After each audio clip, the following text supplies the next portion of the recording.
रोहतक जिले में डेंगू का प्रकोप बढ़ रहा है, जिसका ज्यादा असर शहरी इलाकों में देखने को मिल रहा है। रोहतक में अभी तक कुल 124 केस सामने आ चुके हैं।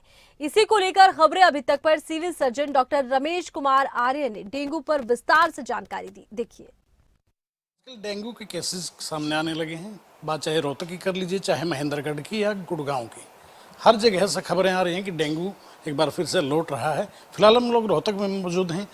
डॉक्टर साहब, दोबारा से डेंगू के केसेस नोटिस होने लगे हैं। रोहतक में किस तरह की तैयारियां की गई हैं? मैं आप लोगों के माध्यम से बताना चाहूँगा कि रोहतक के अंदर जो डेंगू की सिचुएशन है काफ़ी कंट्रोल में है, और जो इतनी हमारी टीमें हैं वो डेली हाउस होल्ड को जागरूक कर रही हैं, वहाँ विजिट्स कर रही हैं, और जहाँ पर भी जो डेंगू का जो लार्वा मिलता है वो उनको नोटिस भी दे रही हैं ताकि लोग एहतियात बरतें। दोबारा से वहाँ पे उस तरह का जो है लार्वा ना पनपे, इसके एहतियात के तरीके सभी समझाए जाते हैं हाउस होल्ड्स को।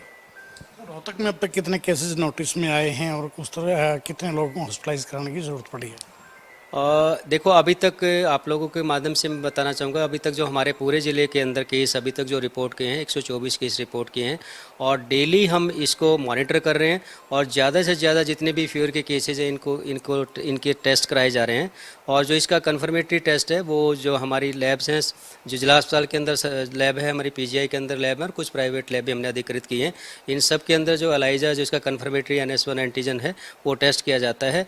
और ये रिपोर्ट जो केसेज हैं ये भी जो हमने आपको नंबर बताया, ये भी एलाइजा NS1 एंटीजन जो पॉजिटिव केस हैं उनकी संख्या आपको बताई है। तो बाकी जो है लोगों को इसके बारे में किसी तरह की भ्रांतियों में नहीं आना कि भी कोई भी बुखार है वो डेंगू होगा, नहीं, ऐसा नहीं है। तौर पर यह है कि कोई भी हल्का सा बुखार होता है तो एकदम से सीजन में जाता है कि कहीं डेंगू तो नहीं हो गया है। तो किस तरह के लक्षण होते हैं वो थोड़ा विस्तार में अगर बताएंगे तो बेहतर रहेगा। नहीं, डेफिनेटली आप जानते हैं इसके अंदर भी बुखार जो होता है, एक तो बुखार तो इसका लक्षण ही होता है, बहुत ज़्यादा जो हाई ग्रेड फीवर इसके अंदर नहीं आता। हेडिक भी होता है, आपको पता है कि कई बार जो है आंखों के अराउंड जो सिर में कहते हैं कि भाई आंखों के अंदर घुब्बे लग रहे हैं, इस तरह के जो आप आम भाषा में आप कहते हैं काफ़ी दर्द होता है। कई बार देखते हैं कि जोड़ों में भी दर्द हो जाता है। बाकी इसमें किसी तरह का आपको घबराने की ज़रूरत नहीं। ये बुखार है जो कि अभी अगर आप देखें कि मौसम भी चेंज हो रहा है, इसके अंदर ज़्यादातर जो फीवर के केस हैं वो वायरल फीवर के केस हैं। अब फिर भी हम सबको ये कहेंगे कि किसी को भी कोई लगता है कि कोई आपको किसी तरह की परेशानी आ रही है तो इसका टेस्ट ज़रूर करा लें। टेस्ट कराएंगे ताकि पता लगेगा।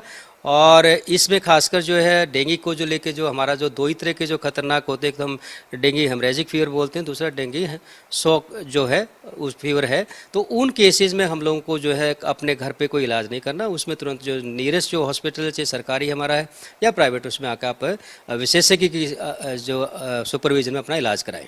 लार्वा एक्टिविटीज़ के बारे में कुछ बताएंगे, क्यों काफ़ी समय से नोटिस में आया कि लार्वा के केसेस जो हैं वो आप लोग रिपोर्ट करते हैं, बाकायदा नोटिस दिए जाते हैं लोगों को। डेफिनेटली जो है इस बार जो रूरल की टीमें हैं या अर्बन की टीमें हैं, इन्होंने बहुत ज़्यादा मेहनत की है, और कुल मिला के जो अगर पिछले साल के निस्बत देखें तो इस बार हमने 8,200 से ऊपर लोगों को नोटिस दिए हैं। कि इसका नतीजा यही है कि हम जो है डेंगू की सिचुएशन को जो डेंगू के केसेज हैं वो कंट्रोल कर पाए। शुक्रिया, थैंक यू जी। तो ये थे civil surgeon doctor Ramesh Chandra आर्य। बड़े तफसील से बताया कि किस तरह के लक्षण हो तो वो डेंगू हो सकता है। लोगों को पैनिक में आने की आवश्यकता नहीं, और अगर किसी को लक्षण नजर आए तो सीधे सरकारी अस्पताल का रुख करें, घबराने की आवश्यकता जरा भी नहीं है।